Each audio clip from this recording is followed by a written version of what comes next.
Deus, te damos as graças, Pai, uma vez mais, Senhor, por ter chegado até aqui, por poder estar reunidas na tua casa, Senhor. Obrigada, Senhor, por tudo que tu tens feito, por tudo que tu vais fazer, Pai. Nós pedimos neste momento, Senhor, uma vez mais, Pai, que o Espírito Santo tome conta deste lugar, Senhor. Pai, que todas as nossas ansiedades, Senhor, tudo que nós trouxemos, Senhor, carregadas, venha nesse momento ficar em tuas mãos, Senhor. Que nosso coração e nossa mente possam neste momento, Pai, ser colocados nas tuas mãos para um tempo de adoração, Senhor, verdadeiro, para um tempo de tua palavra, Senhor, agir no nosso coração. Nós te pedimos, Pai, e agradecemos tudo em nome de teu Filho Jesus. Amém. Amém. Minhas irmãs, em sua sacolinha, você recebeu o programa que nós teremos hoje. Você também recebeu uma cartinha que você pode ler depois, tá bom? E nesse programa nós temos as nossas atividades a partir de agora. Então, vou fazer leitura desse texto e nós vamos a louvar ao Senhor. Todas as coisinhas que você está vendo foi feito com muito carinho, foi feito com muito amor, tem muito detalhe, mas o melhor detalhe é o amor de Deus invertido aqui para você e por você. Então desfrute, entregue seu coração, entregue sua mente, entregue seu corpo ao Senhor nesse momento, tá bom? E o Senhor te guiará continuamente e fartará a tua alma em lugares secos e fortificará teus ossos, e serás como um jardim regado e como um manancial cujas águas nunca faltam. Essas promessas do Senhor para o dia de hoje. Vamos louvar?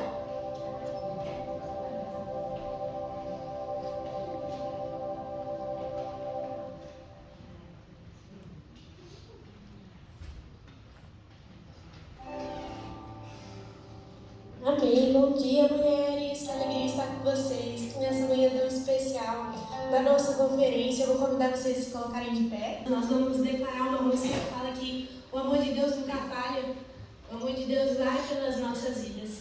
E nós vamos cantar isso com alegria. Vamos começar realmente colocando toda a nossa adoração diante do Senhor. Amém? Amém.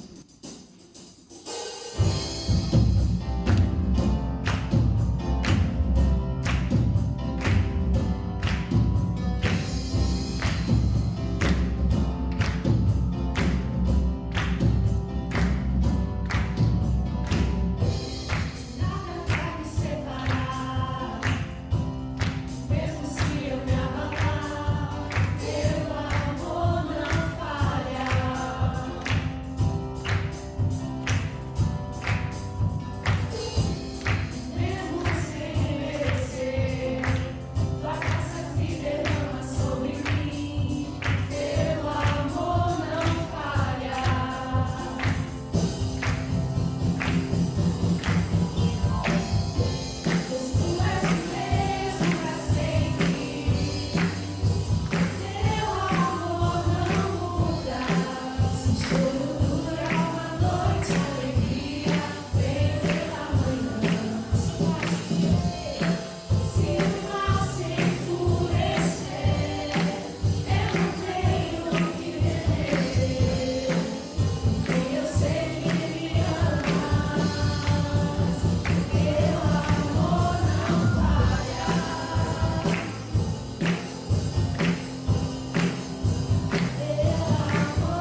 Tua graça nunca falha, todos os dias eu estou em tuas mãos. Desde quando me levanto até eu me deitar, eu cantarei a bondade de Deus. Se eu em todo tempo, em todo tempo tu és tão bom, todo fôlego que tenho, eu cantarei da bondade de Deus. Tua voz que me guia em teu fogo, na escuridão, tua presença me conforta.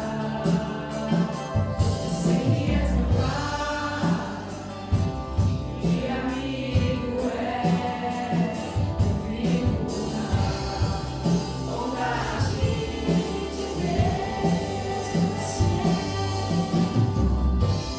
És fiel em todo tempo,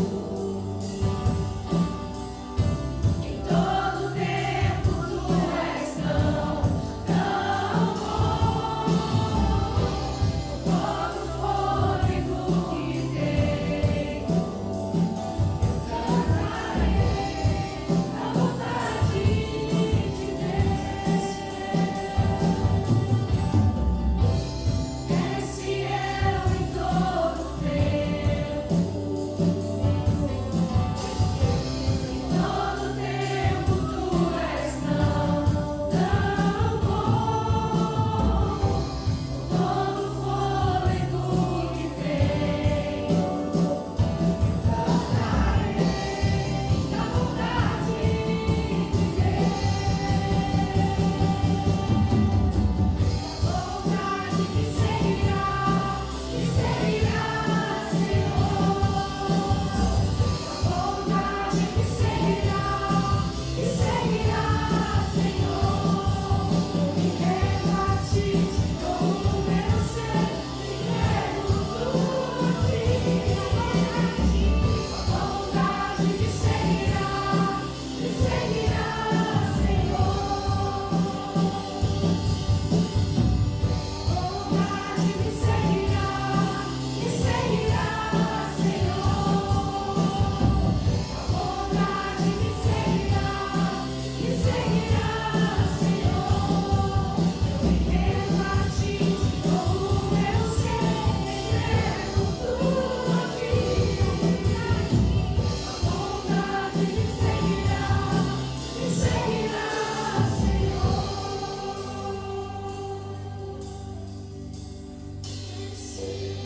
Em todo tempo, em todo tempo tu és tão bom, com todo fôlego que tenho, eu cantarei da bondade de Deus.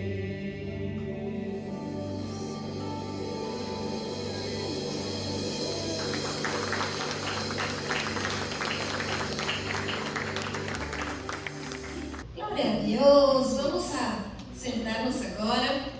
Vocês perceberam, né? Eu comecei com meu sotaque hispano mais forte, porque nós temos aqui duas hispanas, então a gente vai ter tradução simultânea, né? Enquanto a gente não está tendo tradução, eu vou falar um pouquinho em espanhol, um pouquinho em português, aqui só para ficar mais chique, né? Vou chamar agora a nossa irmã, a pastora Márcia, que vai trazer a palavra. A pastora Márcia chegou ontem do Brasil, sim, e ela está aqui conosco. Ela e seu esposo, o pastor Marcos, pastoreiam a Igreja Batista de Montenegro já há 4 anos. A pastora é líder de mulheres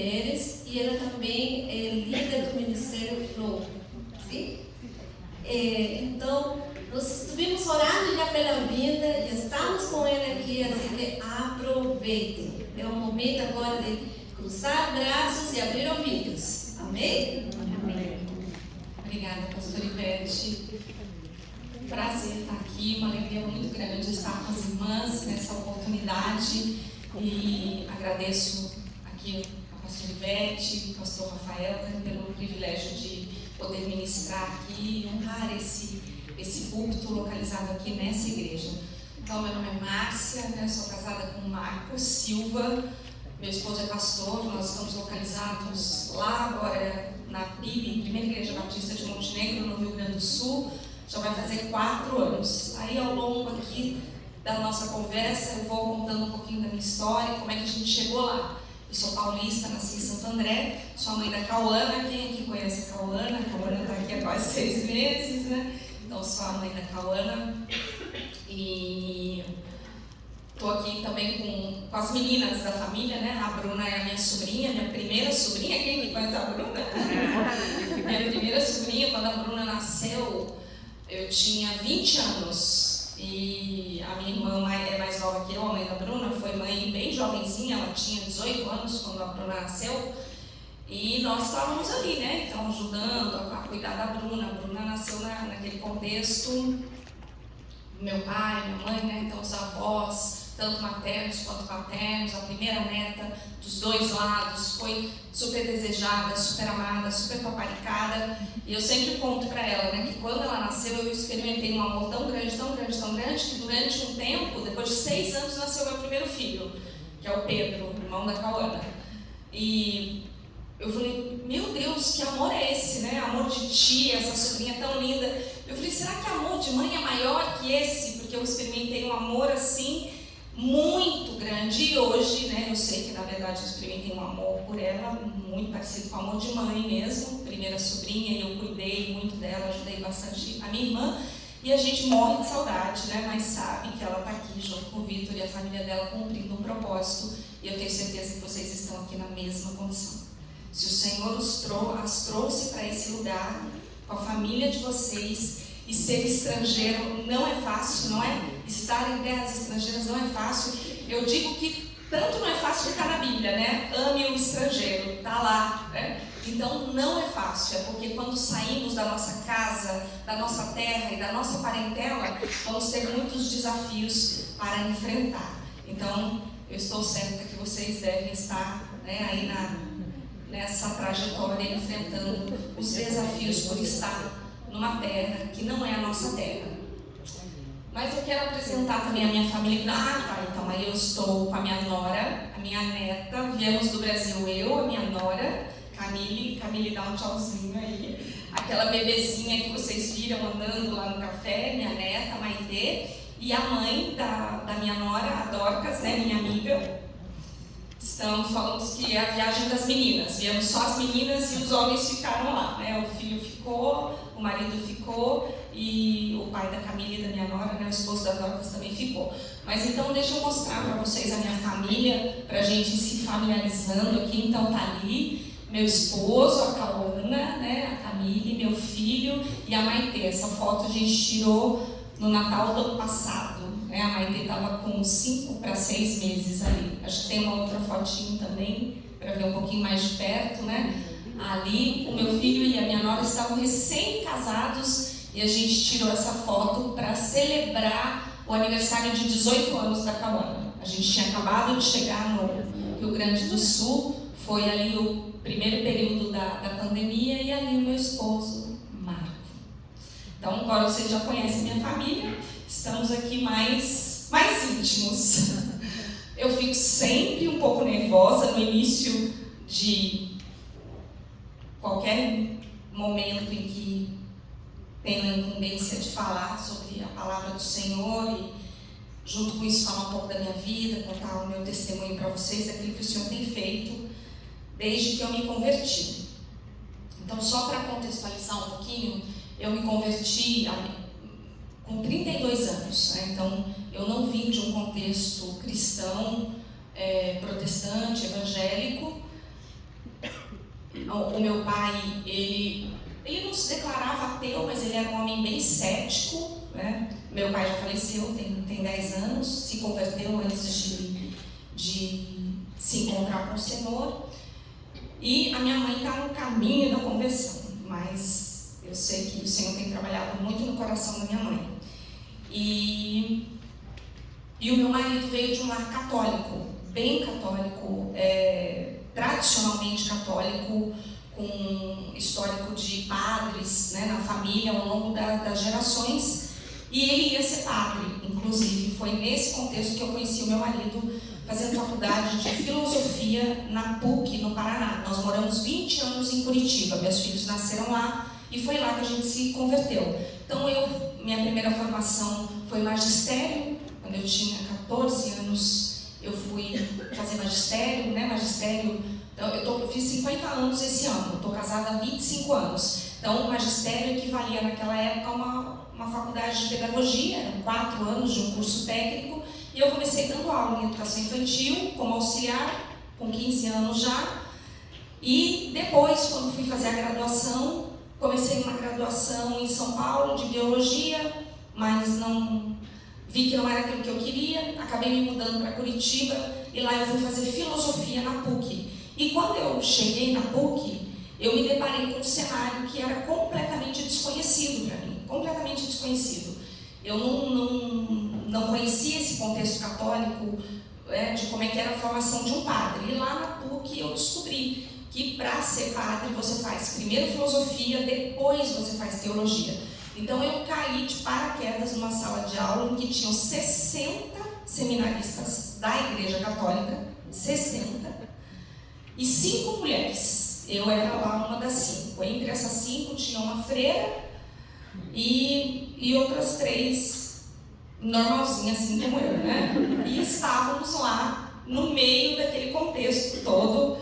E ao longo do curso de filosofia, esses vocacionados, eles vão entrando numa crise muito grande, vocacional, porque a filosofia tem o papel de colocar eles nessa crise, de provar a fé deles, né? Então, alguns professores bem céticos, mas eu estava lá porque gostava da matéria de filosofia e estava lá porque na época eu dava aula em educação infantil e a escola que eu dava aula, ela tinha começado a trabalhar com um programa de filosofia para crianças. Inclusive esse programa de filosofia para crianças, ele começou aqui nos Estados Unidos, esqueci o nome do autor agora, mas aqui nos Estados Unidos há uma cultura muito forte de filosofia para crianças já desde a primeira infância. Só que eu esqueci o nome do autor agora. E por causa disso que eu fui fazer filosofia. Eu olhei para o meu marido já no primeiro dia de aula, quando eu entrei assim, ia entrar na sala de aula, ele estava na porta, com uma camiseta que tinha asas de anjo assim, azuis, e eu achei ele lindo. Eu falei, meu Deus, então eu não sabia que era tudo, né, que eram tudo homem que ia virar padreco. Meu Deus. Enfim, mas eu sempre fui bem reservada, um pouco tímida, então só dei uma olhadinha, achei ele muito bonito. A sala era muito grande, eu sentei numa ponta, ele lá do outro lado. E durante o primeiro ano, ele nem sabia que ele sabia da minha existência lá na sala de aula, porque ele nunca tinha olhado para mim, a gente nunca tinha se falado, se cumprimentado. Ele era bem reservado, eu admirava, ele era muito estudioso, muito inteligente. Mas, enfim, quando a gente foi para o segundo ano, um dia, eu saindo da cantina da PUC, com um café na mão, ele me parou, ele falou, oi Márcia. Eu falei, meu Deus, ele sabe meu nome. Jesus amado, não, que eu não usava essa língua já, né? Eu nem sei o que eu falava na época, já nem sei mais, né? Já estou convertida há 18 anos, já nem sei mais como é que eu falava. Mas hoje eu falaria, Jesus amado, né? Então, não foi essa expressão que eu usei. Mas ele veio conversar comigo e ele falou, oi Márcia, tudo bem? Eu falei, tudo bem, Marco. E aí ele falou, então, eu sei que você mora aqui sozinha e você trabalha. Eu falei, não, eu não moro sozinha, eu moro com a minha irmã. Na época eu morava com a mãe da Bruna, a Renata, e o meu cunhado, o Otávio. E a minha irmã tinha só a Bruna, era só a Bruna. Eu falei, não, eu moro com a minha irmã, né? Meus pais não moram aqui, moram em São Paulo, mas eu moro com a minha irmã, trabalho, sim, estudo e tal. Aí ele falou assim, então, eu tô decidido a sair do seminário. Eu falei, é mesmo? Só que, ao passar do tempo, muitos iam entrando em crise, muitos deles, né? E eu falei, olha, por que você decidiu sair, né? Eu falei, nossa, eu achei que você iria continuar, gente, sempre vi você tão sério. Ele falou, não, é que eu entrei em algumas crises institucionais, né? Então ele começou a se decepcionar com a instituição, a ver todo aquele contexto que ele até então não conhecia tão de perto, homossexualidade, pedofilia, roubo, sabe? Uma série de coisas que começaram a colocar ele em crise com relação ao chamado dele. Naquele momento ele não me falou ainda a outra crise, mas a outra crise é que ele disse que, conversando com Deus, ele falou para Deus que ele não daria conta de não formar família, ele não daria conta do celibato. E ele não queria ser daqueles padres que tinham famílias, né, clandestinas. Então ele falou, mas naquele momento ele não me falou isso. E aí ele falou, então eu preciso arrumar um trabalho, porque eu não quero sair da faculdade, eu quero terminar o curso, mas daí eu preciso trabalhar, né, e tal. Você pode me ajudar? Eu falei, olha, vamos fazer um currículo, né? Então, o que você sabe fazer, o que você já trabalhou? Enfim, aí convidei ele para fazer um curso comigo na Federal. Na época estava tendo um curso sobre maio de 64, falando sobre a época da ditadura no Brasil e tudo. E ele foi fazer esse curso comigo. Até esse contexto, né, desse curso, ele é muito interessante sobre a minha história, porque o meu pai ele foi completamente influenciado pela ideologia marxista, né, pelo comunismo. Então meu pai era mineiro, de Belo Horizonte, meu pai fez parte do movimento estudantil na época da ditadura, né? Então ele foi daqueles revolucionários, né, daqueles estudantes que eram contra aquele sistema e lutavam pela liberdade que eles acreditavam. E isso é muito curioso, porque eu fui criada, então, por um pai extremamente machista, que quando minha mãe casou, ele não quis que minha mãe trabalhasse mais, porque logo ele queria ter filhos, e ele falou, não, agora você vai ficar em casa, vai cuidar, nós vamos ter filhos, né? Então, eu fui criada por um pai extremamente machista e recebi uma educação extremamente feminista. Então, eu, mais velha, depois eu e a minha irmã Renata, eu tenho um irmão mais novo que chama Rafael. E o que meu pai falava? Não, as meninas precisam estudar. Elas precisam estudar, trabalhar, porque elas vão ser mulheres independentes. Elas não vão depender de homem. Então, olha o tamanho da incoerência. Né? A minha mãe, ele queria que fosse completamente dependente dele, mas as filhas não. As filhas seriam criadas para serem mulheres independentes. Então, imagina a bagunça que isso gera na cabeça de uma menina. Eu vi a minha mãe, uma excelente do lar, cuidando de todo aquele contexto, amorosa, afetuosa, né? Então ela contribuiu demais com a nossa casa, porque ela abriu mão de estar trabalhando fora para trabalhar dentro, mas o meu pai via que eu e a minha irmã tínhamos que ser completamente diferentes. Então eu e o Marco, nós éramos opostos, eu e meu marido, opostos. Mas aí, enfim, tudo aconteceu muito rápido na nossa vida, muito rápido. Aquele curso rendeu um pedido de namoro naquela semana, ele me pediu para namorar, e ele teve que sair do seminário, daí a minha irmã e o meu cunhado aceitaram dar uma ajuda para ele, acolheram ele, né, minha irmã e meu cunhado, e ele foi morar ali comigo, na casa da minha irmã. Enfim, 4 meses nós estávamos legalmente casados, porque eu engravidei. No primeiro mês de namoro eu engravidei do Pedro, do meu primeiro filho. E então nós começamos a namorar no dia 6 de maio de 1998 e no dia 5 de setembro do mesmo ano nós estávamos casando. A família dele descobriu que ele tinha saído do seminário, que ele estava namorando e que a namorada estava grávida, tudo de uma vez só. Então, vocês estão imaginando aí o meu contexto, né? Ele era o único filho homem, com 3 irmãs. Me odiaram, né? Mas eu, na época, tive muita paciência e falei, não, a família dele vai me conhecer e vão ver que eu sou legal, né? Que eu venho de uma família boa.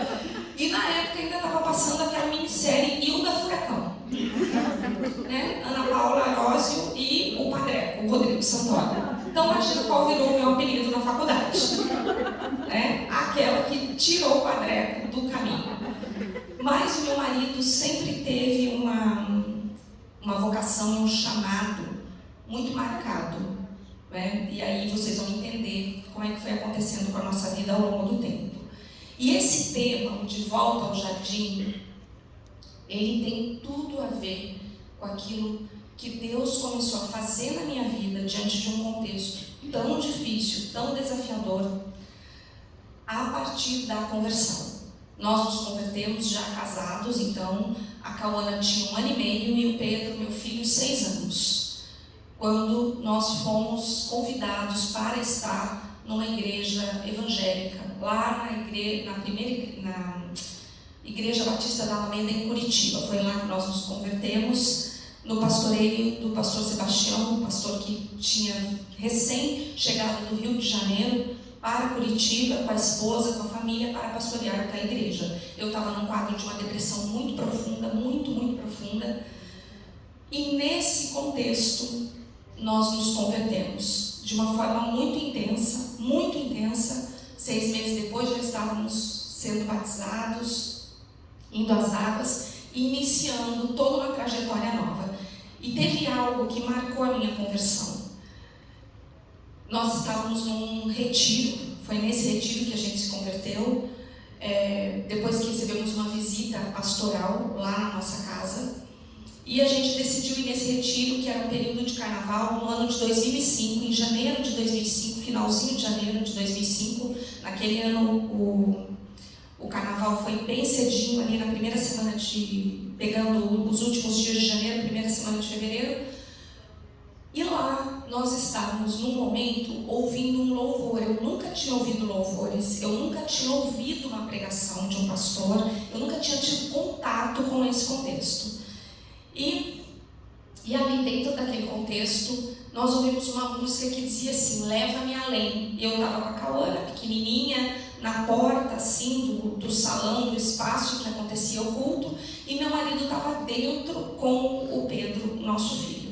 E eu ouvindo aquela música, e ele estava ouvindo também, sendo ministrado por aquele louvor, e quando eu olhei para ele, eu percebi que ele estava emocionado, e eu estava também. Eu nunca tinha ouvido aquela música, começou a mexer com algo dentro de mim, e hoje eu vejo que eu fiz uma oração, né? Hoje eu consigo identificar que aquilo foi uma oração, mas foi uma conversa interna com Deus. Não verbalizei nada, eu comecei a conversar com Ele internamente enquanto eu ouvia aquela oração. E eu falei assim, Deus, o Senhor sabe que eu nunca me ocupei de questões espirituais, eu nunca quis me aproximar, eu sempre coloquei em dúvida a sua existência. Mas se esse além existe, eu quero saber onde é. Onde é esse além? Que além é esse?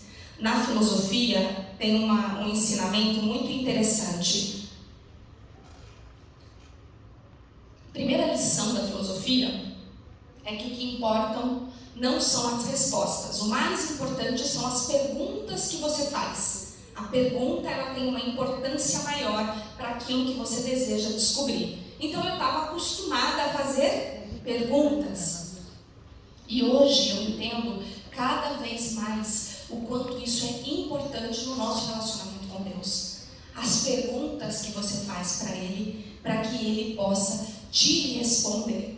E foi isso, eu falei, Senhor, se esse além existe, eu quero saber onde Ele é. E eu tenho certeza que foi naquele momento que o meu coração se abriu para um relacionamento com Deus através da pessoa de Jesus. Foi naquele final de semana, durante aquele retiro, e para o meu marido também.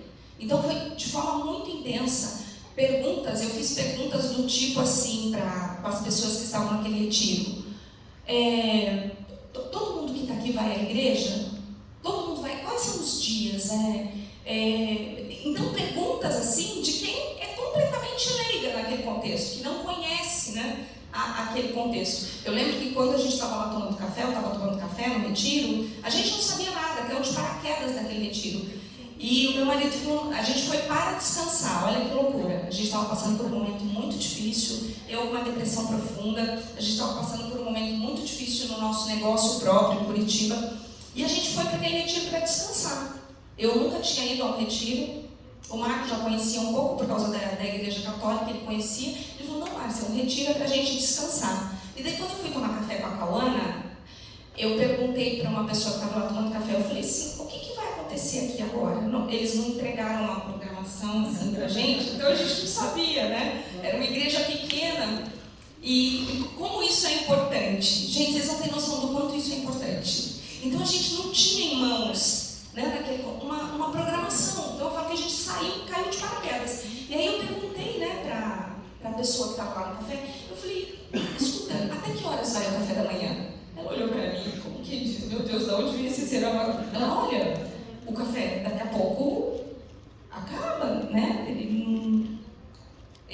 Ela me respondeu assim, eu falei, e o que tem depois do café da manhã? Ela falou, tem um momento devocional. Um momento devocional? Nunca tinha ouvido essa palavra. Eu falei, todo mundo que está aqui vai para esse momento devocional? Ela, sim, todo mundo vai para esse momento devocional. Eu falei, tá bom então. Corri no quarto com a Cauana e falei, Marco, não tem nada facultativo agora, o café da manhã daqui a pouco acaba. Levanta você e o Pedro, vamos tomar café, porque tem um tal do momento devocional. E foi nesse momento devocional que a gente ouviu aquele louvor, e ali se deu a minha conversão e a do Marco. E naquele contexto, naquele retiro já, eu me deparei com um texto, onde o salmista, lá no Salmo 139, ele está dizendo que Deus me conhecia desde o ventre da minha mãe, quando eu ainda era uma matéria informe, sem forma, e que Ele escreveu todos os dias da minha vida no livro da vida. Quando eu li aquilo, quando eu ouvi aquilo, né, porque nem Bíblia eu tinha, gente, nem Bíblia levou, a gente não tinha Bíblia. Eu falei, meu marido tinha uma Bíblia católica, mas eu não tinha Bíblia. Eu falei, Senhor, meu Deus, não lembro mais a expressão que eu usei, mas eu falei, você que está aí no céu, eu tenho certeza que nesses 32 anos eu não estou vivendo aquilo que o Senhor tem para mim. Isso tudo é novo para mim. Eu quero viver. Se existe algo que foi planejado para mim, nos detalhes, eu quero viver isso. Mal sabia eu a oração que eu estava fazendo. Mal sabia eu o que eu estava colocando diante de Deus naquele momento. Porque a minha vida virou de cabeça para baixo a partir daquele momento. Você é tomada por um amor, né? O primeiro amor, ele é maravilhoso. O primeiro amor é o amor da paixão. Você está apaixonada, não é? Você faz loucuras quando você está apaixonado, não é? Meu marido sempre gosta de contar uma história de que quando a gente começou a namorar, aquele breve período de namoro, né? Um mês de namoro, 4 meses entre namoro, noivado e casamento, mas aquele breve período que ele andava do seminário onde ele morava no início até a faculdade, a pé às vezes, para usar o dinheiro para a gente tomar um café na cantina da PUC, tomar um café e comer um pão de batata. Por quê? Porque está apaixonado, não é isso? Então você, meu Deus, você transpõe montanhas, salta muralhas, porque você está apaixonado. Então parece que quanto maior a luta, mais força você tem para vivenciar aquela luta, porque você está apaixonado. Mas eu lembro que poucos meses de convertido, a minha família, que na época, então nós fomos os primeiros dentro do meu contexto em que a gente se converteu ao Evangelho. A segunda foi a Bruna. A primeira pessoa que eu levei para a igreja foi a Bruna, minha sobrinha. E aí, a partir dela, depois a minha irmã foi, meu cunhado foi, meu irmão, minha cunhada foram, e falta lá a minha mãe e a família do meu esposo, que a gente sabe que vai acontecer. Mas a família, era comum a gente ouvir de família, de alguns amigos, poucos amigos próximos, meu Deus, mas depois que vocês foram para essa igreja, a vida de vocês virou de cabeça para baixo. Né? Então, como se aquilo fosse uma maldição. A vida de vocês virou uma bagunça. E a gente entendia. O meu marido já quis ir para o seminário no primeiro ano. O pastor Sebastião falou, não, meu filho, 2 anos primeiro, depois você vai para o seminário. Então, nesse contexto, depois de 2 anos, ele já foi para o seminário batista, daí teológico. E aí começou toda uma trajetória que já dura 18 anos. quase 19 anos. Vai fazer 19 anos, a Cauã fez 20, vai fazer 21, vai fazer 19 anos. E essa temática do jardim tem tudo a ver com aquilo que Jesus precisou ressignificar na minha vida.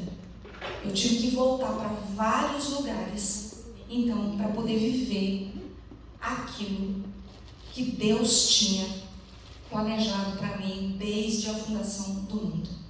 Um monte de coisa eu tive que voltar. E eu amo o relato da criação. O relato da criação, ele me ensina muitas coisas sobre o modo de ser mulher e sobre aquilo que fomos projetadas para ser como mulher. Me ensina muito. E é essa história, eu quero voltar nessa história com vocês agora pela manhã. Está aparecendo ali. Eu tenho até, deixa eu ver aqui, eu acho que eu posso falar até umas 11h20.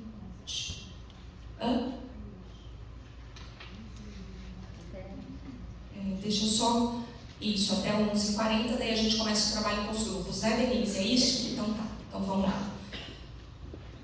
Vocês estão entendendo o que eu estou falando? Eu sei que tem irmãs aqui que falam espanhol. Tá tudo certo com as irmãs que falam espanhol? Tá ok? Ok? Ok. Então, se não entenderem qualquer coisa, tá? Peçam aí ajuda. Vamos lá. Então, vamos lá para o relato da criação, que está lá em Gênesis 1, 2 e 3.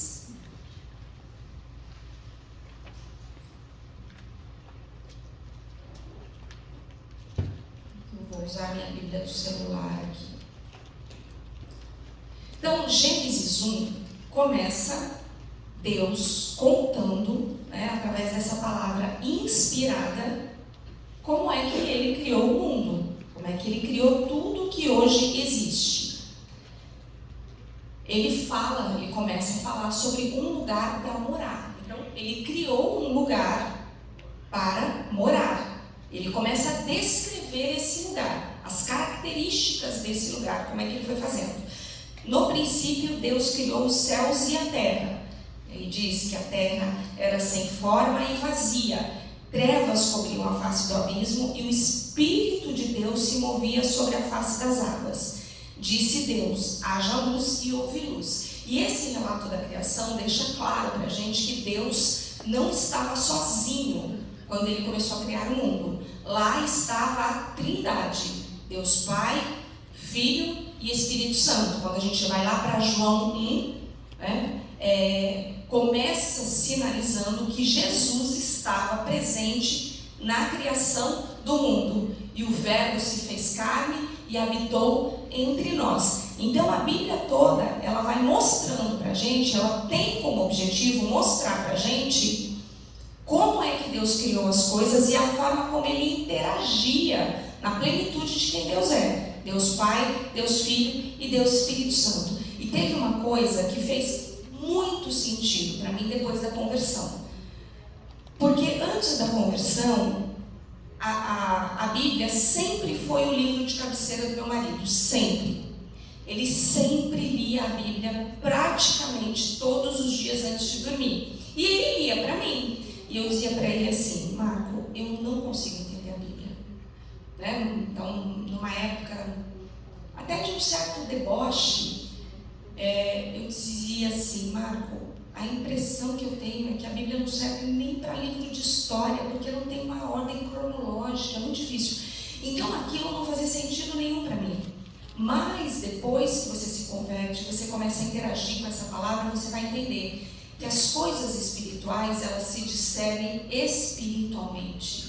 Eu preciso desse novo nascimento para eu entender. Por quê? Porque a Bíblia, ela não foi escrita para provar a existência de Deus. A Bíblia, ela foi escrita para quem crer que Deus existe e tem um plano para as nossas vidas. Então ela parte de um pressuposto de que quando eu vou interagir com ela, eu acredito que isso aqui é real. Eu reconheço que essa é uma carta de Deus para mim. E aí isso vai fazer sentido. Aí ela se torna uma palavra viva. E eu não tinha esse entendimento. Porque antes, então, as coisas não faziam sentido para mim.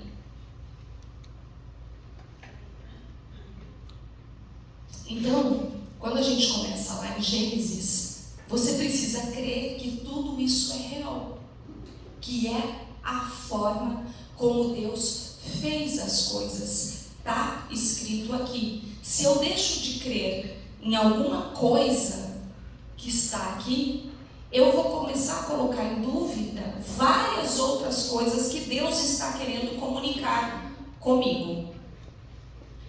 Então, por isso que eu amo tanto o relato da criação, porque eu posso voltar para esse lugar e compreender aquilo que Deus deseja fazer na minha vida a partir da palavra dele, porque ele sempre vai comunicar, testificar, esclarecer, dar uma caminhada segura através da palavra dele. E aí, então ele disse lá: houve luz. Deus viu que a luz era boa e separou a luz das trevas. Chamou a luz de dia, as trevas de noite. Passaram-se tarde e manhã, e esse foi o primeiro dia. E o relato continua até o sexto dia. A última coisa que Deus vai criar é o homem e a mulher. E no último dia, no sétimo dia, ele descansa. E aí vem uma primeira coisa, né, interessante. Se Deus nunca descansa, como assim ele descansou? Ele descansou da obra feita, da obra concluída. Sabe aquele descanso de quando a gente está arrumando a casa? E você descansa de ter feito todas as tarefas? Não é um alívio? Não é um descanso. Então é um descanso de uma obra concluída, de um ciclo fechado. E aqui já fica uma coisa importante: ciclos que a gente não fecha vão gerar cansaço. Coisas que nós não resolvemos, que nós não terminamos, elas vão gerar um cansaço. Então Deus descansou de um plano concluído, de uma obra concluída. Isso verdadeiramente traz um descanso. Então é desse descanso que Deus estava falando. E aí, lá em Gênesis 2, começa dizendo que assim foram concluídos os céus e a terra, e tudo o que neles há. E é uma coisa interessante nesse relato, que Deus, quando ele vai criando, né, os animais, os peixes, e tudo que ele vai criando, ele vai dizendo que tudo era bom. Mas quando ele cria o homem e a mulher, ele diz que foi muito bom. Porque aqui já tem algo de suma importância, que é: nós fomos feitos imagem e semelhança do próprio Deus. Vocês já pararam para pensar sobre isso? Medita nisso uns 3 segundos. Pensa: eu sou imagem e semelhança do próprio Deus. Gente, isso é estrondoso. É estrondoso pensar que a expressão do meu ser tem a ver com o que Deus é. É estrondoso isso. É maravilhoso. Nós fomos feitas de forma extraordinária. E aí ele vai começar a contar sobre a origem da humanidade, lá em Gênesis 2. Ele diz: olha, essa é a história da origem dos céus e da terra no tempo que foram criados. Quando Deus fez a terra e os céus, ele ainda não tinha brotado nenhum arbusto no campo, e nenhuma planta havia germinado, porque o Senhor Deus ainda não tinha feito chover sobre a terra, e também não havia homem para cultivar o solo. Aqui já tem algo importante. O homem foi criado imagem e semelhança de Deus para cultivar. Todavia brotava a água da terra e irrigava toda a superfície do solo. Então Deus formou o homem do pó da terra e soprou em suas narinas o fôlego de vida, e o homem se tornou um ser vivente. Ora, o Senhor Deus tinha plantado um jardim no Éden para os lados do leste, e ali colocou o homem que formara. Então, o Senhor preparou, antes de formar o homem, ele preparou um lugar para esse homem estar. Isso já vai falando de propósito. Sempre que Deus nos manda para algum lugar, Ele já preparou aquele lugar. Aquele lugar está preparado para nos receber, por mais dificuldade que tenha. Então, o Senhor fez nascer todo tipo de árvores agradáveis aos olhos e boas para alimento, e no meio do jardim estava a árvore do conhecimento do bem e do mal. No Éden nascia um rio e irrigava o jardim. O Senhor Deus colocou o homem no jardim do Éden para cuidar dele e cultivá-lo. Então aqui aparece de novo.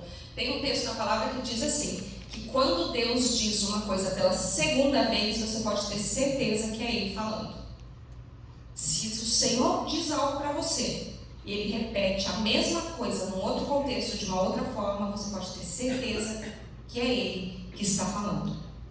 E Ele disse, e o Senhor Deus ordenou ao homem: coma livremente de qualquer árvore do jardim, mas não coma da árvore do conhecimento do bem e do mal, porque no dia que dela comer, certamente você morrerá. A psicologia, ela veio com um propósito de Deus para a minha vida. Depois eu conto detalhes para vocês. Mas a psicologia, minha segunda formação, foi depois da conversão, né? Então eu já estava numa caminhada, eu já exercia um ministério na igreja, e aí veio a psicologia. A psicologia é uma ferramenta que me ajudou muito a analisar comportamento, certo? Então, muito do que eu vou compartilhar aqui com vocês, das análises que eu faço, não é um viés teológico, tá bom?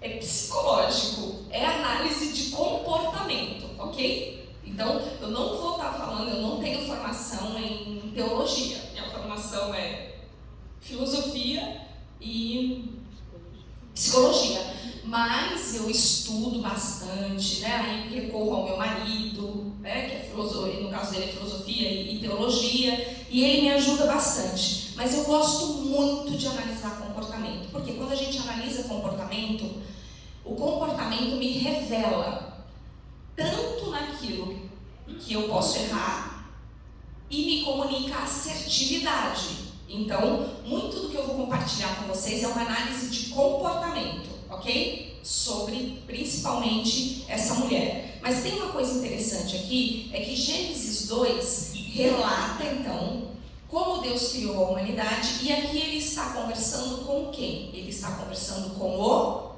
homem. Vocês notam que aqui não aparece a mulher ainda? Não aparece. Então, Deus criou o homem, colocou ele naquele jardim, e já deu uma orientação para ele. Isso já comunica algo importante, que Deus continua, a forma de Deus agir continua sendo a mesma, não é? Ele comunica a visão para o homem, e a mulher veio com uma função de colaborar, ajudar, complementar, certo? Mas aqui, olha, ele está falando com o homem. Porque daí depois ele vai dizer, olha, então o Senhor Deus declarou: não é bom que o homem esteja só. Farei para ele alguém que o auxilie e lhe corresponda. Porque a gente vai ver que ele deu nome para os animais, lembra? E que daí ele viu que não tinha ninguém que correspondesse a ele, né? Não tinha nenhuma macaquinha que ele falasse assim, será a macaquinha, né? A leoa, a gazela, né? Bonita. Ele via que não tinha ninguém ali que correspondesse, que fosse da mesma espécie que ele. E olha, que ele tinha intimidade com os animais, né? Ele colocou nome em todos os animais, então ele tinha. Mas ele não pensou assim, ele não pensou que ia dar para ser pai de pet.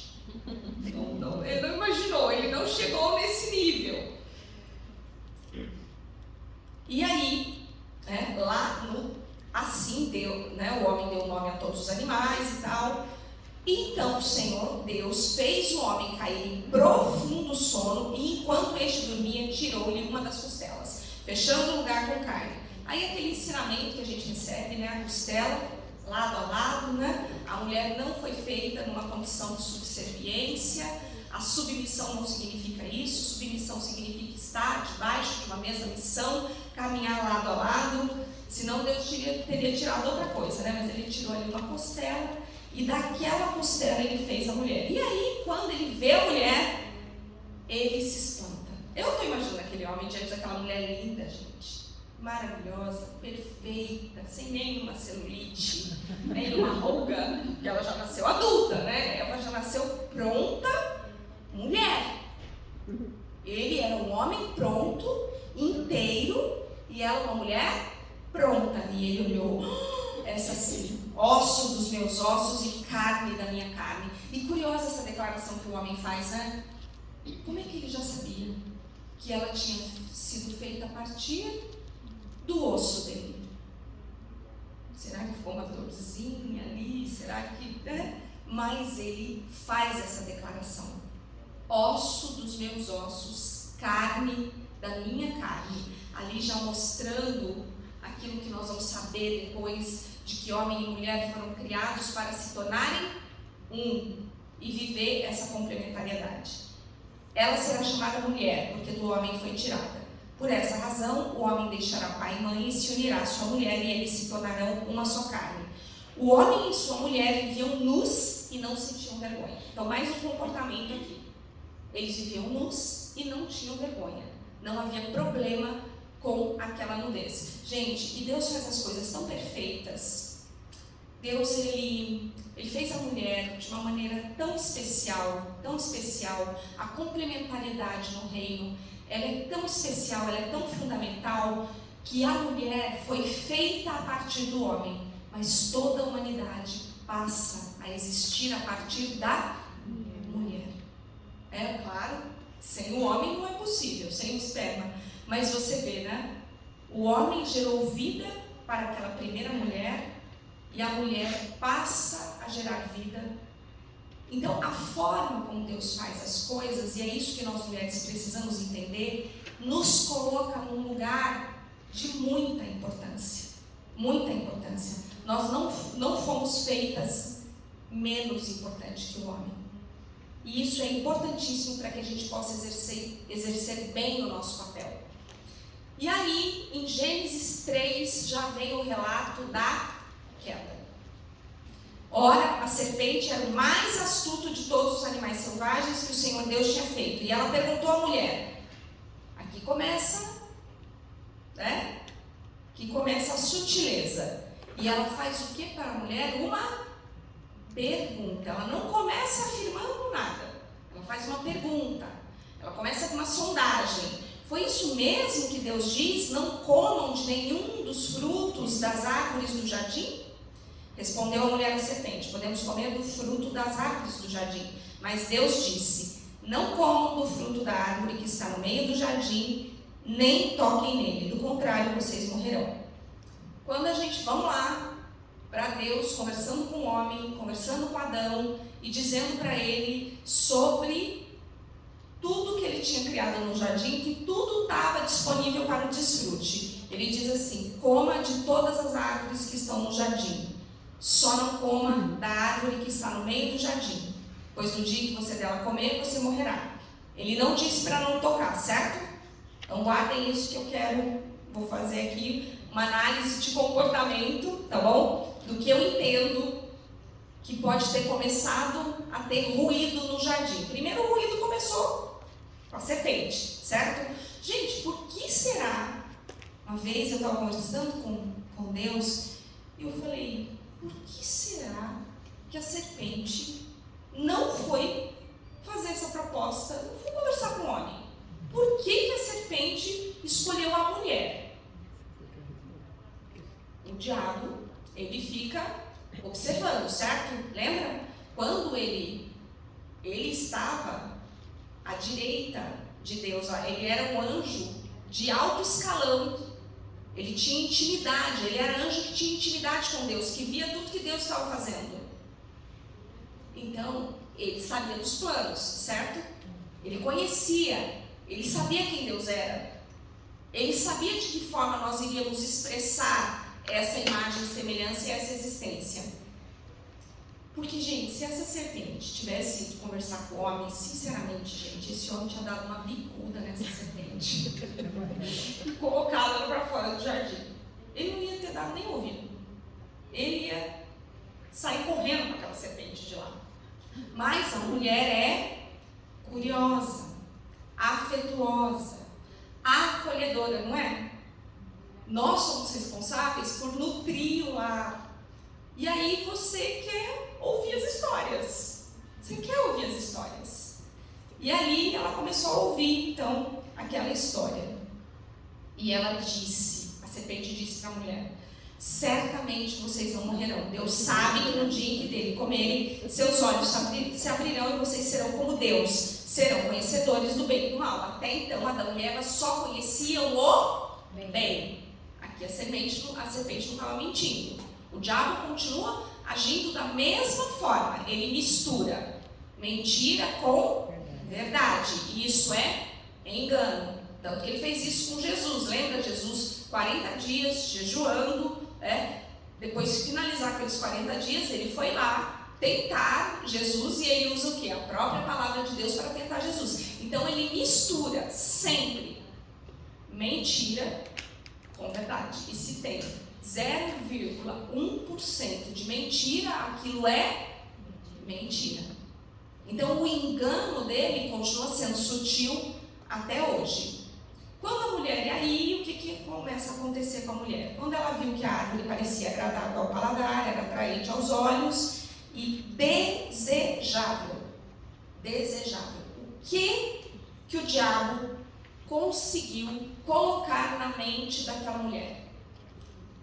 Ele conseguiu colocar um sentimento novo para com aquela orientação que Deus tinha dado. Ela passou a desejar. E até hoje nós lidamos com o desejo. E olha que interessante, na psicologia, na teoria freudiana, Freud, ele tem como base, uma das bases no comportamento humano, a falta. A serpente conseguiu convencer Eva de que algo lhe faltava. Conseguiu. Você tem tudo, você está numa casa perfeita, num ambiente perfeito, você tem tudo isso à sua disposição. O meu marido brinca comigo com sapatilha. Eu sou apaixonada por sapatilha. E aí, quando eu chego com uma sapatilha nova, ou mostro para ele uma sapatilha nova e tal, Márcia, mais uma sapatilha. Eu falei, não, essa cor eu não tenho. Esse modelo, biquinho fino, essa aqui é mais redondinha que a outra. Porque nós lidamos com a falta até hoje. Até hoje, nós estamos numa condição existencial de falta. E a Bíblia nos diz que Deus botou a eternidade no coração do homem. Então, algo nos falta? Sim, algo nos falta. O problema é que essa falta, na maioria das vezes, a gente traduz ela por coisas. Então, a gente está lidando com isso até hoje. Olha a consequência. E aí, olha, uma coisa que eu já quero que vocês pensem. Eva estava num ambiente perfeito. Ela era perfeita. Ela conversava com Deus na viração do dia, certo? Porque Deus visitava Adão e Eva na viração do dia. Ela tinha um marido perfeito. Tudo era perfeito. E ela conseguiu ser enganada num ambiente perfeito. Imagina nós, que estamos num ambiente completamente corrompido. Discernir entre o bem e o mal, porque até então ela não tinha que discernir entre o bem e o mal. Ela só conhecia o bem. Eu fico me perguntando por que a Eva, enquanto Deus visitava na viração do dia, ela não foi lá? Por que ela não falou: Deus, tem uma serpente conversando comigo, ela me disse isso? O que Deus ia dizer para ela? Ia dizer: minha filha, bota essa serpente para fora, ela está te enganando. Entende? Então, gente, começou a haver uma falha de comunicação ali naquele jardim. Eu penso que Eva já começou a ficar muito ocupada com as coisas do jardim. Já estava tudo com nome, mas ela já começou a dar pitaco. Ai, Adão, não sei se eu gostei que cavalo é cavalo e égua é égua. Será? Porque, gente, questionar não é pecado, ok? O espírito crítico, ele leva ao pecado, mas uma análise crítica, ela não é um pecado. Nós somos feitos imagem e semelhança de Deus e com uma capacidade de discernir, com uma capacidade de escolher. Então ali começa um diálogo entre dois seres racionais, psique humana, razão, emoção e vontade. verdade, estava ali. Ela estava lidando com isso. Então eu penso que ela já começou a querer decidir talvez algumas coisas meio sozinha. Por que ela não contou para Adão? O que Adão estava fazendo? Que não prestou atenção, que ela estava lá conversando com a serpente. Então quando a gente dá uma contextualizada nesse jardim, isso vai nos ajudar a voltar para ele hoje em dia. O primeiro jardim que a gente tem que voltar é o jardim da nossa casa, que é justamente de onde Adão e Eva foram tirados. Eles foram retirados da primeira morada que Deus tinha preparado com eles com tanto carinho. Mas ela viu que era atraente aos olhos, para se obter discernimento, tomou do seu fruto, e olha aqui, olha a sequência, tomou do fruto quer dizer, pegou o fruto, comeu e deu ao seu marido também comeu. Isso que eu quero falar para vocês sobre análise de comportamento. É uma coisa que quando eu estava lendo, num dos momentos que eu estava relendo esse relato da criação, me chamou a atenção.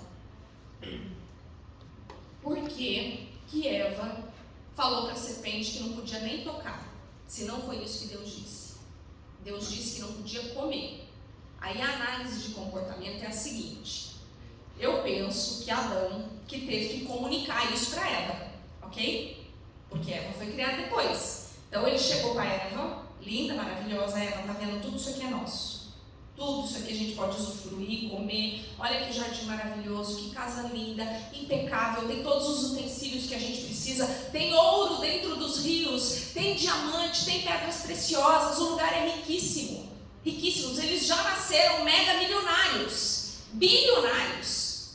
Eles foram plantados num lugar onde não faltava nada. E tinha apenas uma orientação, uma única. Não é assim com os nossos filhos? Não é assim? A gente diz assim, pode fazer o que você quiser, brinca com todos esses brinquedos aqui, mas não põe o dedinho na tomada. O dito cujo vai lá e põe o dedo na tomada, não é? Você dá um... Não é? Arruma um grampo para colocar lá. Arruma um grampo para colocar lá. Aí leva o choque, chora um monte, aí nunca mais se aproxima daquela tomada, não é assim?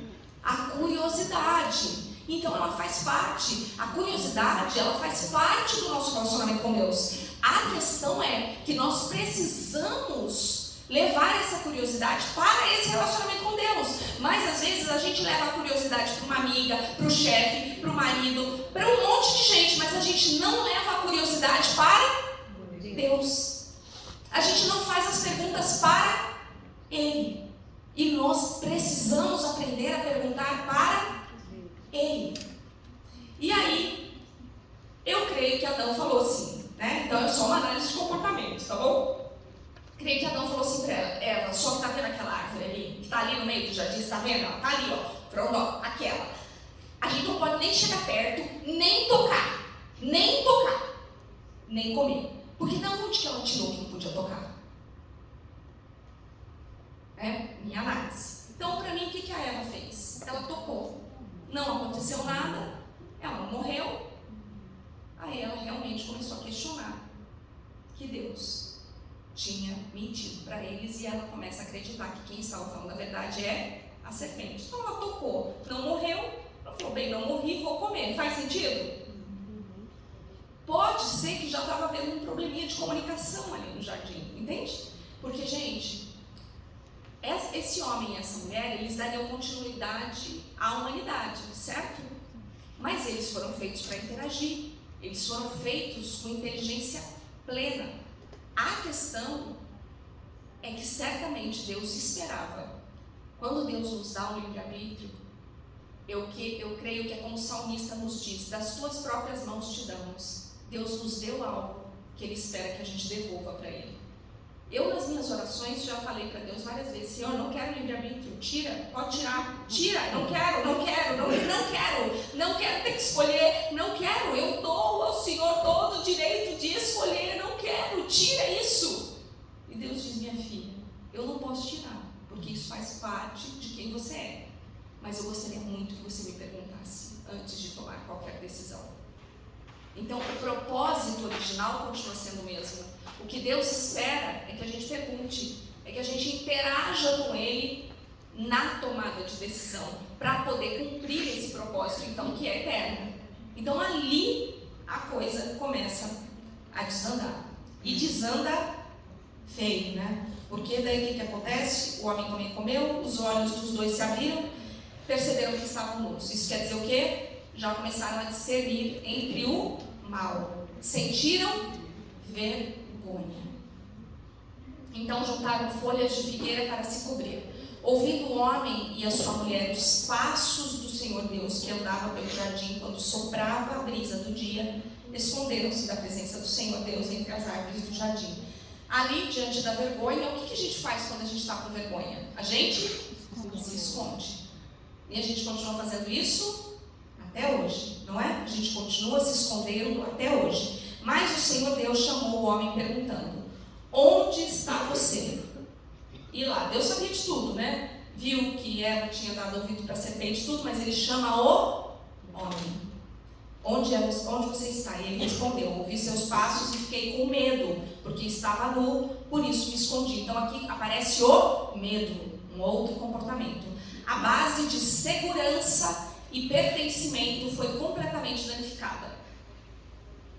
A principal base emocional para que o ser humano ele cresça de forma saudável emocionalmente é segurança e pertencimento.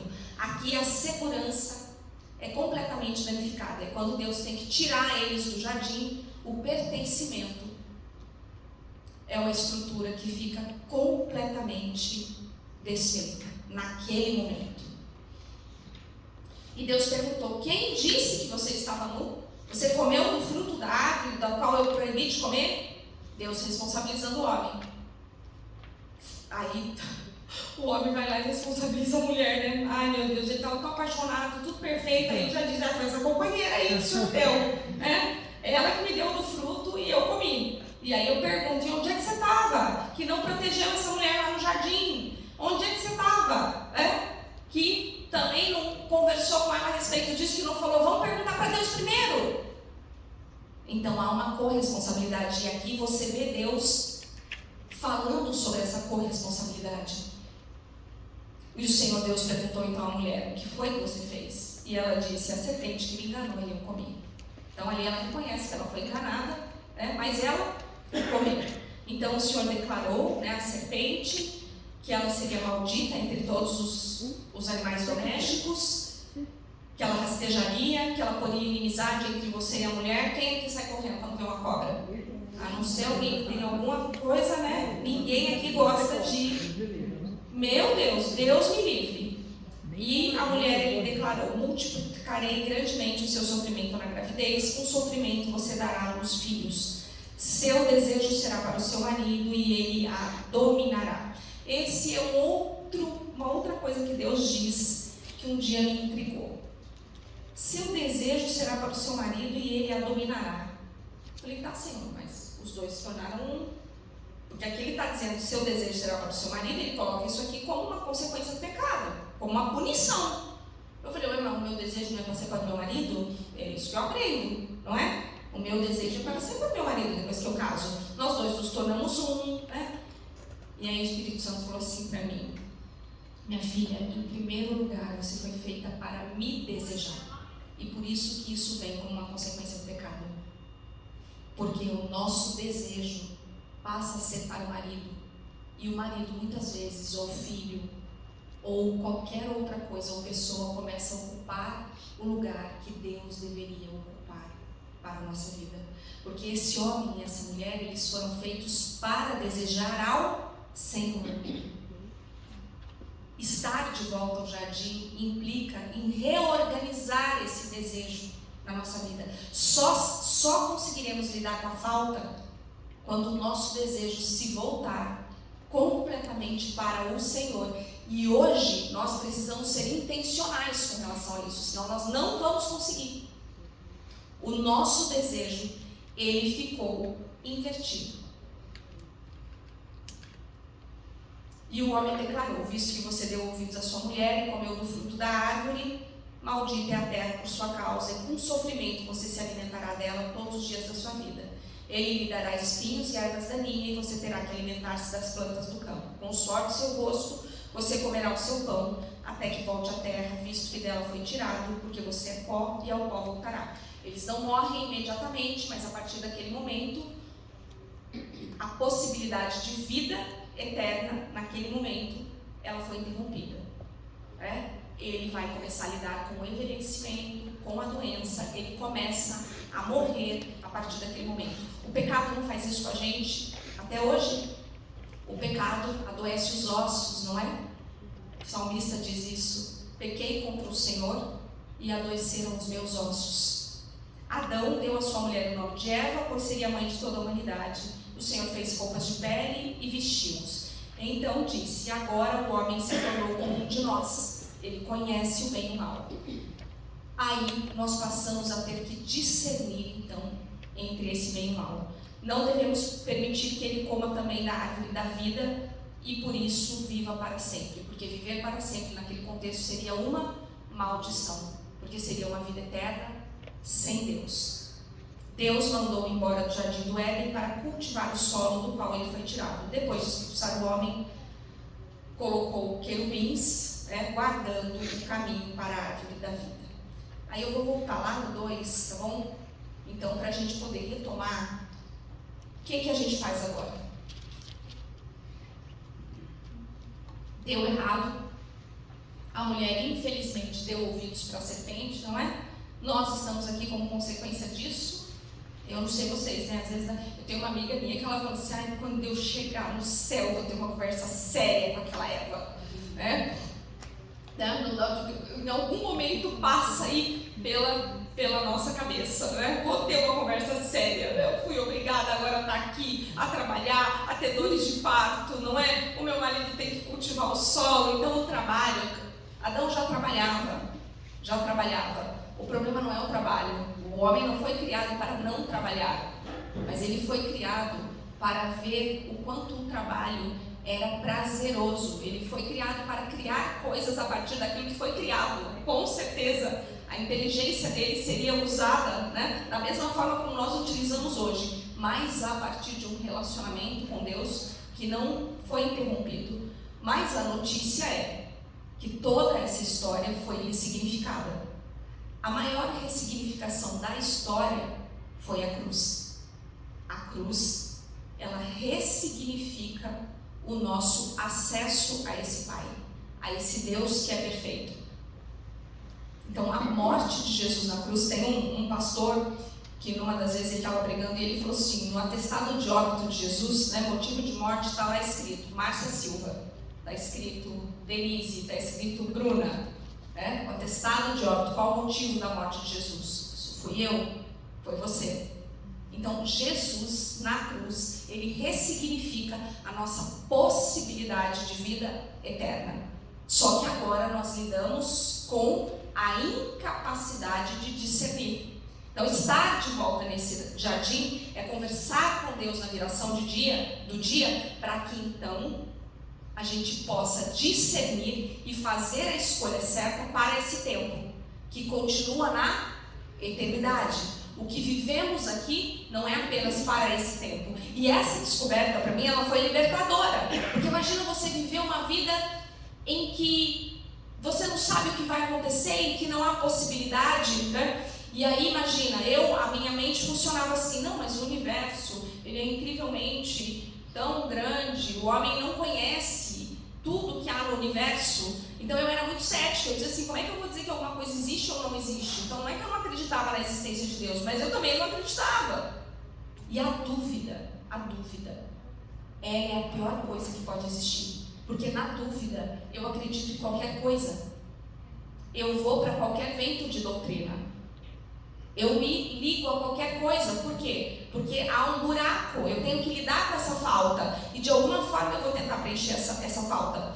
Só que em todas as outras religiões, em todas as outras formas de espiritualidade que existe no mundo, nenhuma delas oferece um relacionamento com um Deus vivo. Uma das coisas que eu aprendi também depois que eu me converti, que foi um divisor de águas na minha vida, é que na filosofia a gente aprendia e estudava que a verdade era um conceito. E como um conceito, ela é relativa. Então, um conceito ele pode mudar. Aquilo que é verdade para mim, pode para você não fazer sentido nenhum. E você tem as suas convicções, as suas verdades estabelecidas. E quando eu me converti, eu descobri que a verdade não era um conceito. Por isso que você não chega a uma verdade. Porque a verdade é uma pessoa. Eu sou o caminho, a verdade e a vida. A verdade é Jesus. Então nele está toda a plenitude, toda a verdade. Por isso que eu preciso buscar nele. Então todas as outras referências espirituais do mundo não oferecem isso para nós. Elas não oferecem, elas oferecem conceitos. Mas não oferecem um relacionamento. Não posso me relacionar com Buda, com todos os outros aí que já existiram. Não dá. Eu me relaciono com as convicções deles, com as verdades que eles estabeleceram. Mas eu não me relaciono com uma pessoa, e esse é o cerne do Evangelho. É eu me relacionar com a pessoa. Então, se eu estou na igreja, se eu sou cristã, e eu não estou me relacionando com Deus dessa forma, eu não estou usufruindo dessa verdade. E eu vou ter dificuldade na hora de fazer as minhas escolhas. Entende? Faz sentido? Na psicologia, nas sessões de terapia, a gente sempre pergunta: faz sentido o que eu estou falando? Só que vamos então. Será que o propósito para essa mulher mudou? Pecamos, né? Somos conscientes, mas será que o propósito da nossa existência mudou? Não, ele não mudou. Por isso que Deus amou o mundo de tal maneira que mandou o seu filho para que a gente tenha vida. Ele falou: não, eu vou mandar o meu filho. Ele vai morrer, ele vai fazer um conserto, ele vai ressignificar isso. E agora nós temos acesso direto ao Pai e podemos perguntar para Ele: Senhor, qual é o plano? Mas eu preciso muito da tua ajuda, porque a minha incapacidade de discernir, ela é absurda. Às vezes eu quero coisas que são boas, elas são de forma legítima, elas são boas, mas não é o que Deus tem para mim. Não adianta eu estar fazendo uma coisa boa se não for aquilo que Deus tem para mim. Então eu preciso ter coragem de perguntar para Ele. Por que às vezes a gente não pergunta? Por medo. Lembra? O medo entrou lá. O medo entrou. Imagina, eu tive que ressignificar a minha história com meu pai paterno. Eu tive um relacionamento difícil em algumas fases da minha vida, principalmente a adolescência. E a minha juventude foi de um relacionamento difícil com meu pai. Meu pai, ele, por causa da história de vida dele, ele teve problema sério com bebida. Isso atrapalhou um pouco a nossa relação. Meu pai teve um trauma muito sério na infância dele, que fez ele viver uma depressão profunda durante praticamente toda a existência dele. Então imagina, quando eu me converti, Jesus era fácil. Jesus é maravilhoso, Ele foi homem, Ele viveu entre nós, Ele conhece as minhas emoções. Mas o Pai é distante, não é? O Pai muitas vezes é duro, o Pai disciplina, o Pai diz não é? E depois, à tarde, eu vou falar um pouquinho para vocês de algumas coisas que eu vivo de um tempo para cá, ministerialmente. Mas o primeiro ministério que Deus colocou na minha vida, de forma bem intensa, Ele me levou para esse jardim. E o De Volta ao Jardim é uma ministração que está nesse ministério que o Senhor tem me ajudado a desenvolver já há mais ou menos uns 8 anos, para me ensinar a me relacionar com Ele na plenitude de quem Ele é. Para cumprir o propósito de Deus que é eterno, eu preciso aprender a me relacionar com Deus na pessoa do Pai, na pessoa de Jesus e na pessoa do Espírito Santo. Porque é isso que vai me fazer viver plenamente como imagem e semelhança dele. E o ferro afia o ferro. Eu vou ter que resolver todas as minhas questões no âmbito do humano, das relações humanas. Então, por exemplo, na minha história, como eu tive um pouco de dificuldade no relacionamento com meu pai, me relacionar com Deus Pai foi desafiador, e muitas vezes ainda é. Muitas vezes ainda ainda é. Porque aquilo que é dificuldade, aquilo que veio de trauma da minha infância, da minha história, é o que o diabo vai usar a vida inteira para me impedir de viver aquilo que Deus tem. Ele não é criativo. Hoje está mais difícil ele gerar traumas na minha vida. Está muito mais difícil. Porque o meu relacionamento com ele já não me permite viver tantos traumas. Eu já sei com clareza algumas coisas que eu tenho que fazer. Mas na infância, eu estava refém dos meus relacionamentos. Do relacionamento com o pai, com a mãe, com os irmãos, com a professora, com as figuras de autoridade, não é assim? E aí os traumas que vêm na infância, eles prejudicam demais a nossa identidade. E eu tenho um histórico ainda de abuso infantil, quando eu tinha por volta de 5 e 6 anos, que danificou demais a minha identidade. Então, você vai ter que voltar para esses lugares para poder estar de volta nesse jardim e ressignificar isso. Mas, de forma bem didática, quem teve problemas com a figura paterna vai ter dificuldade de se relacionar com Deus Pai. Quem teve dificuldade, por exemplo, no relacionamento com os irmãos, vai ter dificuldade de se relacionar com Jesus, porque ele simboliza esse relacionamento. E quem teve dificuldade com a mãe, vai ter muita dificuldade de se relacionar com a pessoa do Espírito Santo. E a pessoa do Espírito Santo é aquele que é o Consolador, que traz essa condição de acolhimento, né, que traduz todas as nossas dores para o Pai. O Espírito Santo, né, ele ora com gemidos inexprimíveis. E Ele nos dá a certeza e a coragem para fazer aquilo que o Pai está mandando a gente fazer. Então, por exemplo, eu vim do contexto de uma mãe extremamente afetuosa, amorosa. Então, esse relacionamento com o Espírito Santo não foi difícil para mim. O relacionamento com Jesus também não. Né? Sempre me dei bem com os meus irmãos, sou a filha mais velha. Então, tive esse papel muito de cuidar dos meus irmãos. Então, não era uma coisa tão difícil, mas com Deus Pai foi um pouquinho mais difícil. Só que se eu não ressignifico a minha relação com Deus Pai, eu posso me tornar lenta para aprender. Lá em Hebreus, depois eu vou ler esse texto para vocês, quem escreveu a carta aos Hebreus diz que muitas vezes Deus não pode nos dar um alimento sólido, Ele precisa continuar nos dando leitinho, porque nós nos tornamos lentos para aprender.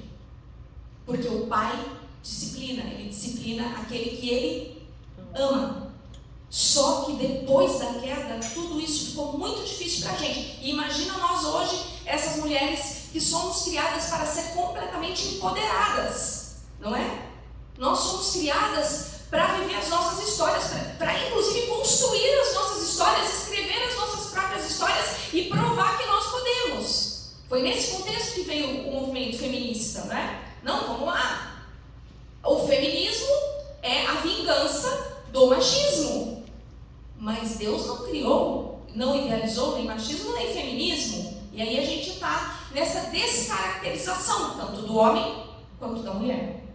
Um homem que ficou completamente descaracterizado, uma mulher que ficou completamente descaracterizada. Então vamos lá, para o plano original.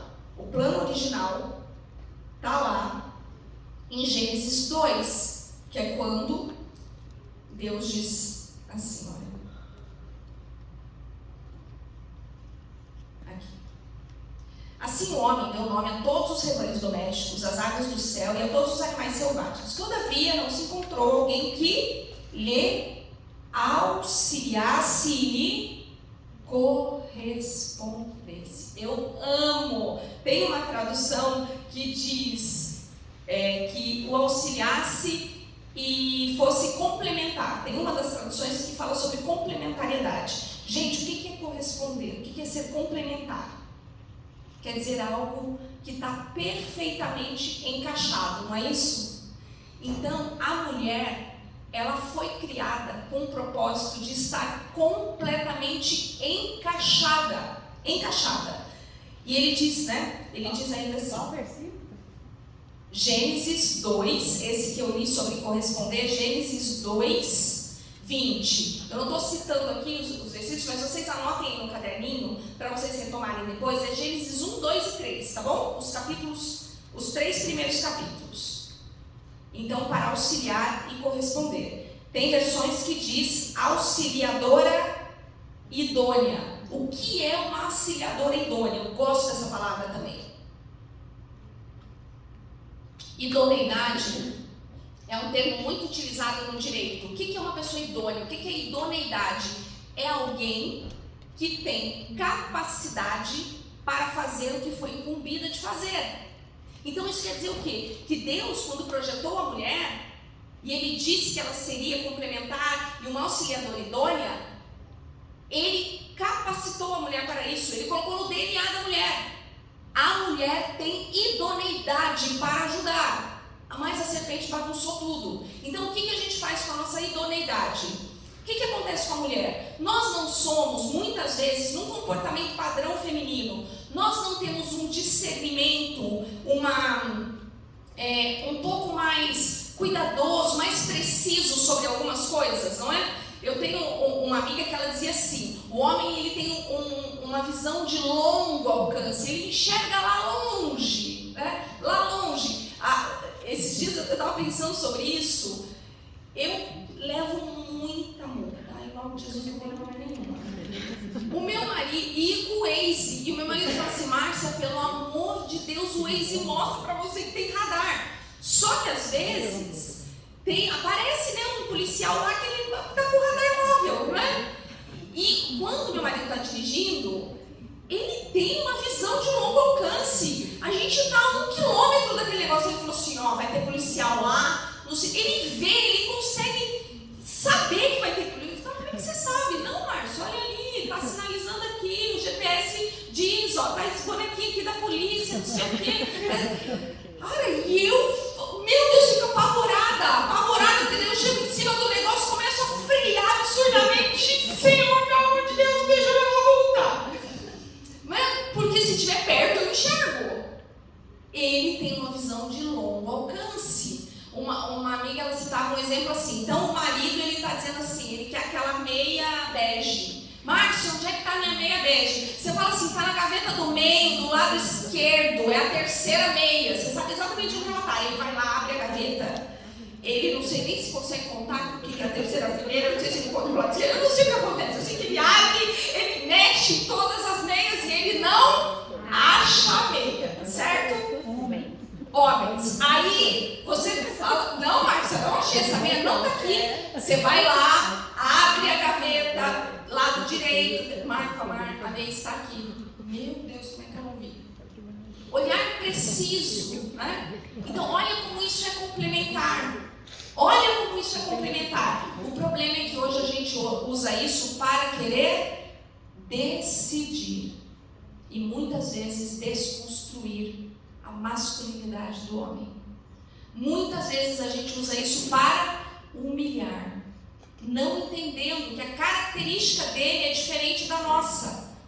Aí se a gente for falar de temperamentos, então, né, aí ele tem a característica, ele tem um temperamento que é diferente do meu, ele tem a criação que foi diferente da minha, mas eu passo a não enxergar esses detalhes que eu deveria enxergar de uma forma sábia. Puxa, a forma como ele funciona é assim. Então, no que eu posso ajudar?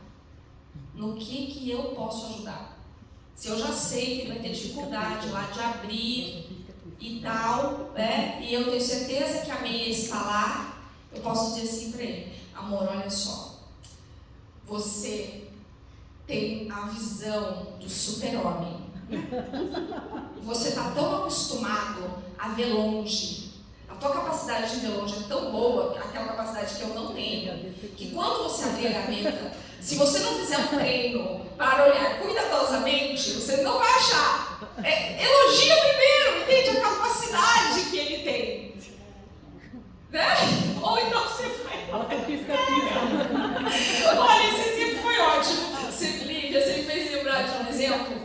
Imagina, gente, meu marido, ele foi criado num lar onde ele é o único homem, 3 mulheres, mais a mãe, 4 mulheres, ok?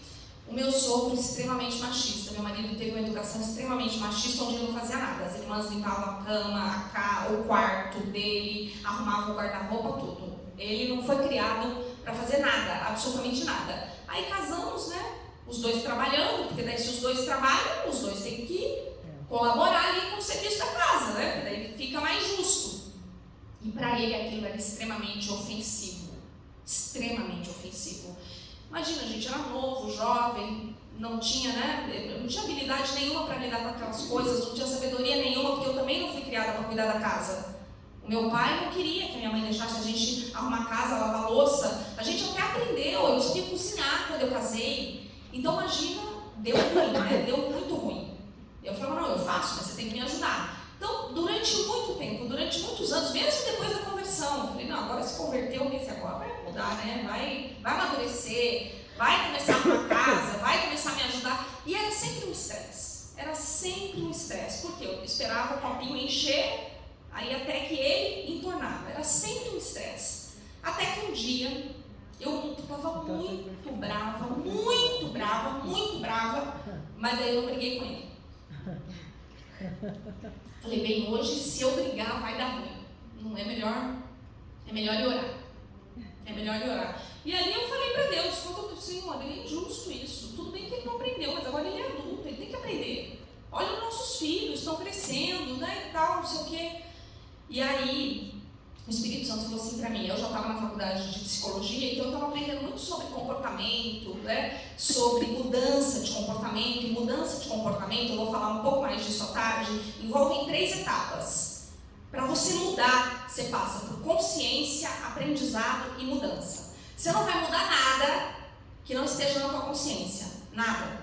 Então o primeiro passo é consciência, eu preciso ter consciência de que eu preciso percorrer um caminho de mudança naquele determinado ponto. Depois vem o aprendizado, ok? Então eu estou há anos fazendo isso desse jeito, vou lá buscar um aprendizado novo. Como é que eu posso fazer isso, né? Como é que eu posso fazer uma panquequinha saudável, já que eu não posso mais comer a panqueca americana, né? Aí vai lá para uma mudança de comportamento, vai para um aprendizado. E aí a mudança propriamente dita, bora lá fazer a panqueca saudável, né? Por quê? Eu falo, cara, mas a panqueca com trigo normal, ela é tão maravilhosa, cheia de glúten, ela é tão maravilhosa, por que eu tenho, né? Mas você vai ter que habituar o teu paladar com aquele novo gosto. Mas só para vocês terem ideia, mudança, 10% do processo, aprendizado mais 10% e mudança, 80% do processo. Mudar é muito difícil para qualquer idade, qualquer temperamento, para qualquer gênero, em qualquer tempo e época, ok? Porque a gente vê. E aí eu estou lá com meu marido naquele dia, daí eu fui orar. Daí o Espírito Santo falou assim para mim, minha filha, você já sabe que mudança de comportamento é muito difícil e leva muito tempo. Reeducação leva muito tempo, muito tempo.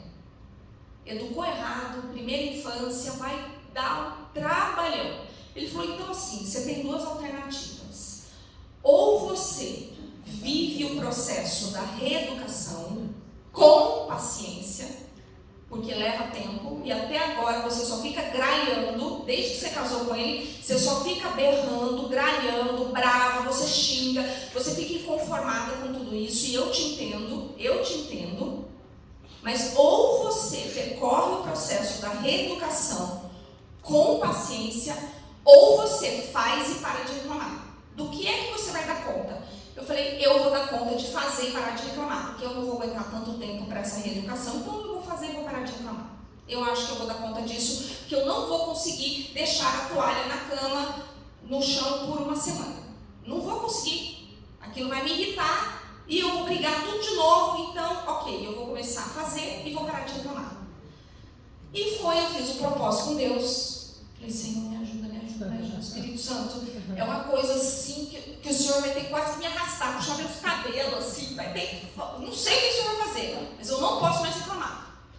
E aí tá bom, eu comecei a trabalhar aquela mentalidade, aí a toalha estava lá em cima da cama, eu pegava, levava, daí a meia estava espalhada no lugar, eu pegava, levava, o negócio, o sapato ficou lá, não sei o que, eu pegava, colocava no lugar. Gente, depois de uma semana, falei, meu Deus do céu, eu nem estou cansada.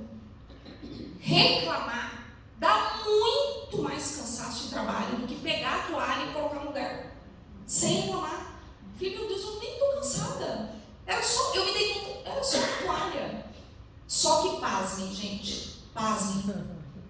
Depois de poucos meses, acho que uns 2 meses, eu comecei a chegar em casa e cadê a toalha? Será que eu marco jogo pela janela? Fui no banheiro, a toalha estava estendida lá. Falei, ué, cadê aquele sapato que ele deixava aqui? Cadê aquela meia que ficava espalhada? Cadê a cama que ficava desarrumada quando eu saía para trabalhar e não dava tempo para arrumar? Cheguei em casa, cama arrumada, louça lavada. Falei, não é possível. É uma nova criatura. É uma nova criatura. Gente, eu vou dizer uma coisa. Deus, Ele honra a obediência de uma forma inacreditável. Primeira coisa que eu percebi é que para o meu marido era ofensivo demais ele imaginar que ele estava sendo mandado, entendeu? Porque daí quando a gente briga na intimidade, a gente está mandando. Eu tenho essa dificuldade, sou meio mandona, com meu marido, com meus filhos, eu tenho essa dificuldade com o ambiente doméstico. Então é uma coisa que eu trabalho muito, a Cauaninha, tadinha, né? Viu, sabe? Eu falo, filha, não vai ter jeito, eu já expliquei tudo, mas vai ter que obedecer e é desse jeito mesmo.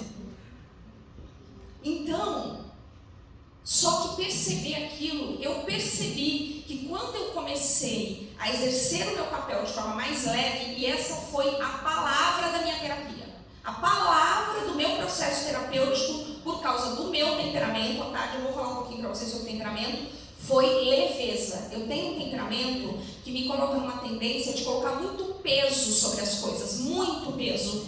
Tudo é pesado, tudo é custoso, tudo. E a minha terapeuta falava assim, Márcia, você precisa aprender a ser leve.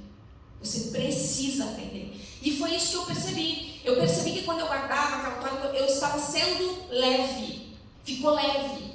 E aí eu dei espaço para que Deus realizasse as mudanças que precisava realizar na vida do meu marido. Entende?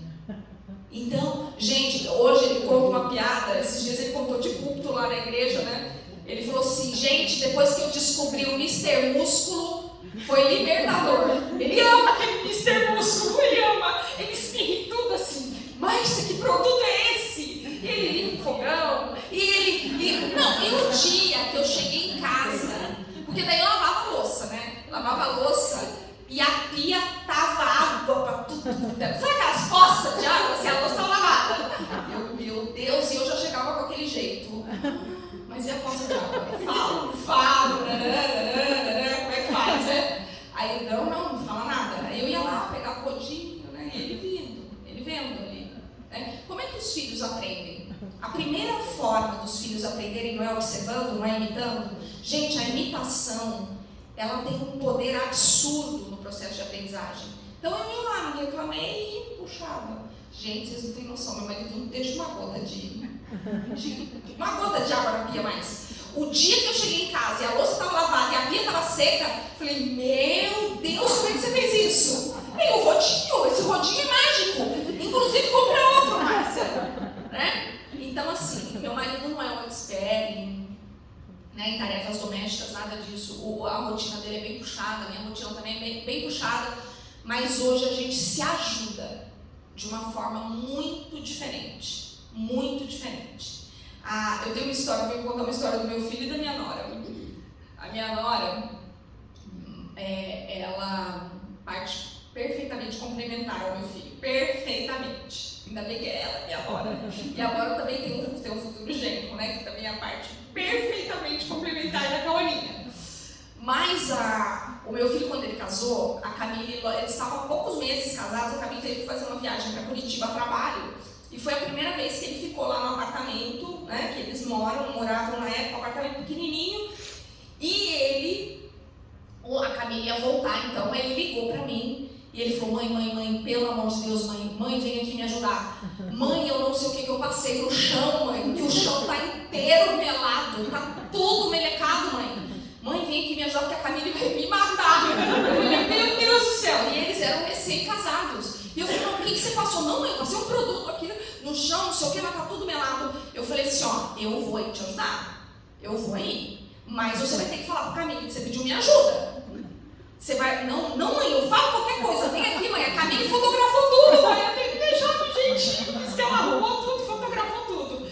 E aí, gente, foi tão interessante que daí eu fui lá, né, claro, pra ajudar ele. Ele tinha pego um produto, eu nem lembro que produto que era, mas que melecava o chão. Não era pro chão e ele usou o produto no Só que eu cheguei lá e o apartamento estava todo limpinho. Eu entrei no banheiro e falei, meu Deus, ele organizou tudo, o banheiro está cheiroso, está limpo, ele realmente limpou tudo.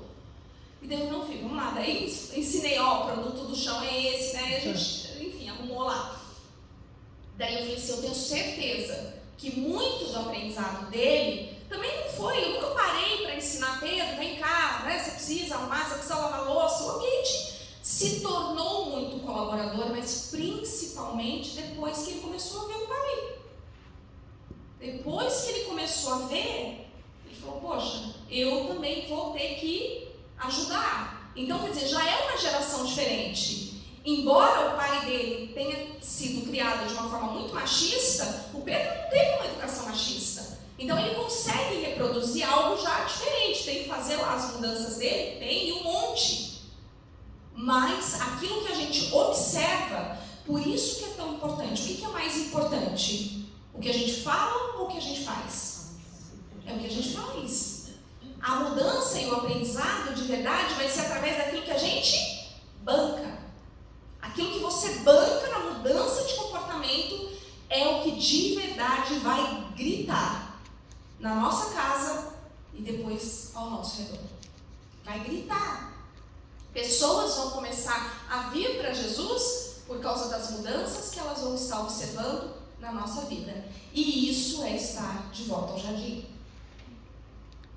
Na primeira parte, é para ressignificar o nosso modo de ser mulher. Eu vou precisar buscar nas bases daquilo que Deus criou como propósito original, esse modo de ser mulher. E Jesus, ele validou as mulheres de uma forma linda também. Lembram? Mulheres foram usadas na vida de Jesus para sustentar o ministério de Jesus. Sustentar como? Financeiramente. Então, ser a mulher que Deus nos criou para ser não tem nada a ver com a forma de trabalho que a gente exerce. Não importa se o trabalho é completamente voltado para o lar, não importa se o trabalho é voltado para outras atividades fora do lar. A questão é, eu trabalho para quem? Para quem eu trabalho em primeiro lugar? O meu trabalho, ele precisa ter um propósito para o qual Deus me criou. Eu preciso saber que trabalho é esse que eu preciso exercer. E na parte da tarde, eu vou contar para vocês um pouquinho do meu testemunho, de coisas práticas que Deus precisou retirar da minha vida para poder colocar outras. Eu vou falar um pouquinho da poda que precisa acontecer no jardim. Amém? Amém. Fez sentido até aqui? Estamos de volta nesse jardim? Amém. Então, eu quero fazer aqui um apelo. Quem gostaria de se posicionar nesse jardim que está lindo? Vocês viram como esse jardim está lindo? Foi todo decorado. Quem gostaria de estar reposicionada para ressignificar aquilo que ainda precisa ser ressignificado no modo de ser mulher, para que a gente possa de novo aprender a ouvir a voz do Pai na viração do dia? Eu quero que você fique em pé onde você está.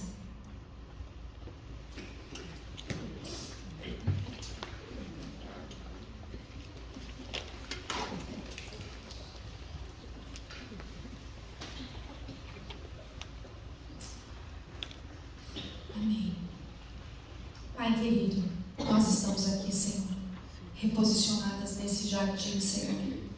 Reconhecemos que o jardim hoje, Pai, ele tem caracterizações diferentes daquele. Nós lidamos, Senhor, com muitos abrolhos, com espinhos. A gente lida com algo, Senhor, que foi reconstruído. Mas nós nos posicionamos, Senhor, para reconstruir a partir daquilo que o Senhor deseja trabalhar dentro de nós primeiro, Pai. Na nossa existência, no nosso modo de ser mulher. Nos ensina, Pai, cada vez mais a ouvir a Tua voz na viração do dia. Nós queremos nos reconectar, Pai, com a preciosidade, Pai, com o discernimento do bem, Pai. Nós queremos nos reconectar, Senhor, com aqueles planos que o Senhor disse, que o Senhor escreveu para nós desde a fundação do mundo, de forma específica, para que cada uma, Pai, possa cumprir um propósito que é eterno, de acordo com aquilo que o Senhor chamou e separou para ser feito, Pai. Abençoa, Senhor, a vida dessas mulheres, Senhor. Ajuda, Senhor, naquilo que ainda é um desafio, Senhor, para que elas possam, Senhor, frutificar nesse jardim e ver a mudança que o Senhor tem a acontecer, Pai. As faz fortes e corajosas nesse processo, confiante de que o Senhor cuida de tudo no detalhe e que o teu amor não falha, Pai. Amém. E que a tua correção, Senhor, ela busca produzir, Pai, algo em nós, Pai, que nos conecta com aquilo que é eterno, Pai. Nós queremos viver isso, estando de volta nesse lugar, Pai. Nesse lugar onde aprendemos a nos colocar aos teus pés, Senhor. Da mesma forma como Maria fez, Senhor. Nos ajuda a discernir o momento dos afazeres e nos ajuda a discernir o momento de parar tudo e simplesmente nos colocarmos aos seus pés, Senhor. Faz isso, Senhor, na nossa vida. Traz a existência, Pai. Eu declaro aqui, Senhor, sobre a vida dessas mulheres. Eu declaro, Senhor, que o Senhor está trazendo à existência tudo aquilo que o Senhor planejou para a vida delas. Gera, Senhor, um desejo incontrolável, Pai, por realizar a tua vontade no detalhe, Senhor. Traz à existência, Senhor, no nosso DNA, aquele plano original, Pai. E nos fortalece para que a gente possa cumprir. Para que nós sejamos capazes, Senhor, de obedecer no detalhe e de nos submetermos a Ti. Nós estamos recolocando, Senhor, agora, nesse momento, o desejo do nosso coração para Ti, Senhor. Para Ti. Porque sabemos que em Ti somos mais do que vencedores. É a nossa oração, Pai. Em nome de Jesus. Amém. Amém. Agora que fala desse jardim, e nós queremos declarar isso nessa noite. A gente quer ser realmente o que a pastora Ivete começou declarando: um jardim fechado, regado pelo Espírito Santo. Então, nessa música que você possa realmente cantar, mas declarando isso ao Senhor como uma verdade para essa conferência.